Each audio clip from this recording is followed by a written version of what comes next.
Joining us live in Studios React is Fox News contributor Liz Peek. Liz, it looks like 15 seconds of fame is something that the president wasn't looking for. He's looking for some long-term wins here, which we think he got. Yeah, he definitely got it. You know, here's how you know. The Europeans are furious about it. There are words like capitulation and submission floating around Europe because they gave up. What did they get? I mean, that's a good question. Yes, cars aren't going to be taxed at 25%, and the overall tariff level came down. But this is a tremendous win for President Trump. And, you know, you have to kind of keep this in perspective, right? China is a really tough situation because they have things we need, like rare earths. Europe has nothing. I mean, but they despise Donald Trump. They're furious about the NATO push to get them to spend 5% of GDP. They're not all NATO members, but a lot of them are. I mean, I think it's a very interesting thing that they push so hard. Months of tough negotiation. They talk about over what? What did they have? Seriously, I mean, this is a group of nations, 27 nations, that have barely grown over the last 30 years as the United States has zoomed. They're nowhere in AI. They're nowhere on energy.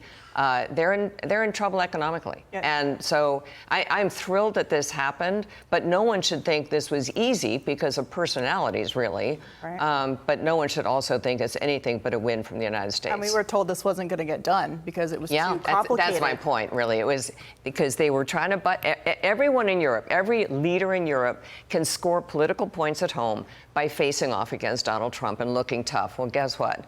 You know, at the end of the day, they had to do this. Yeah, my understanding is some of the regulatory concerns with Europe, because they have a lot of thorny regulations over there and taxation not resolved in the deal. But on these terms, on trade, it seems to be tilted very much in the American direction, to your point.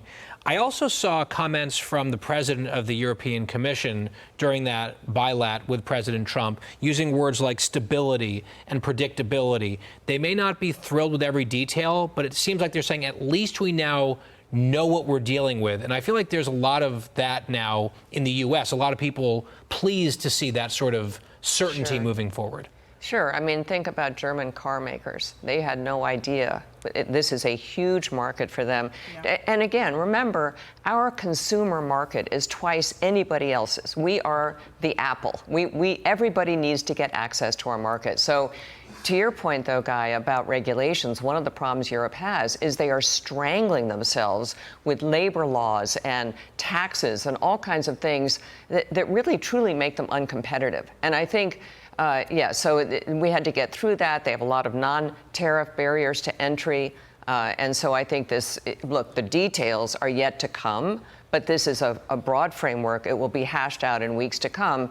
Remember, trade deals sometimes take years. These things have all been conducted in weeks. Yeah. So there are a lot of things left undone, but they'll get there. And honestly, Europe has no choice. One thing that did not get resolved in this is how much regulation they have on censorship in the EU, which was a huge problem. And that's why J.D. Vance gave that speech in Munich earlier this year, the Digital Services Act. And to your point, that doesn't allow tech companies to grow because they're arresting people for putting out memes on the internet. It's incredible. I think Americans, if they dig into what you can and cannot say in Europe and what the penalties are for criticizing someone's gender, someone's religion, you can go to jail. I mean, it's so incredibly offensive, but it certainly also has been a real problem for social media companies. By the way, they don't have tech. They don't have social media in any real sense. And so they continually attack American companies. And President Trump has been very determined to stand up for our American tech companies.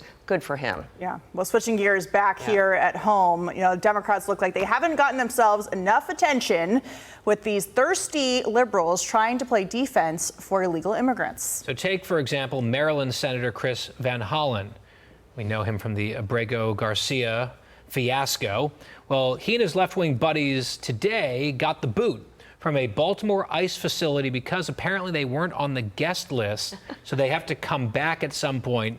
It feels like this guy in particular is just stunting as often as he can to signal really his solidarity with illegal immigrants. Yeah, it's performance politics, and it's very bizarre to be doubling and now tripling down on expressing your sympathy for people, not just illegal immigrants, but people mainly who have committed crimes in this country.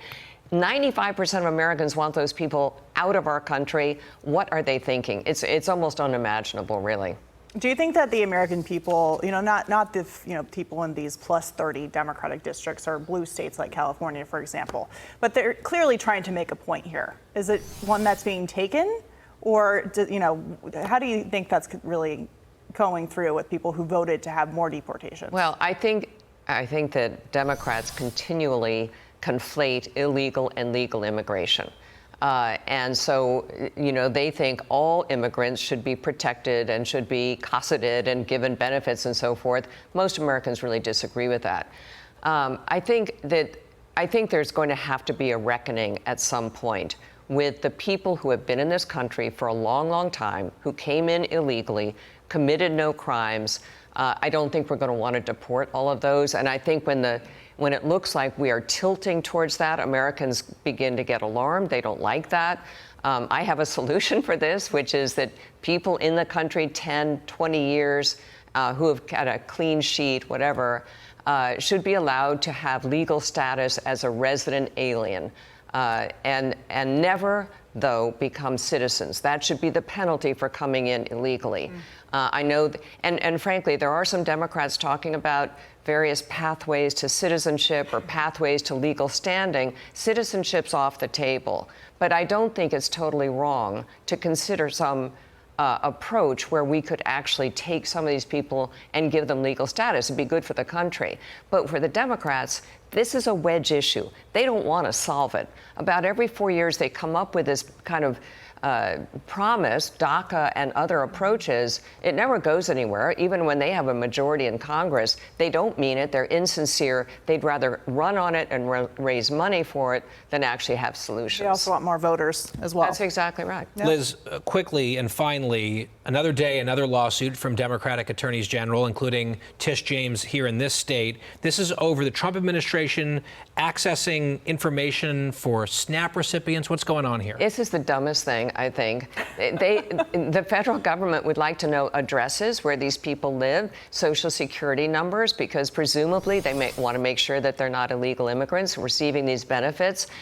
Is that not appropriate? If they're getting money from the federal government, shouldn't the federal government know who they are and where they live? I think this is preposterous. And again, it's posturing and preposterous. That's a good combination. But I just think this is silly, and I'm hoping that these lawsuits are not upheld.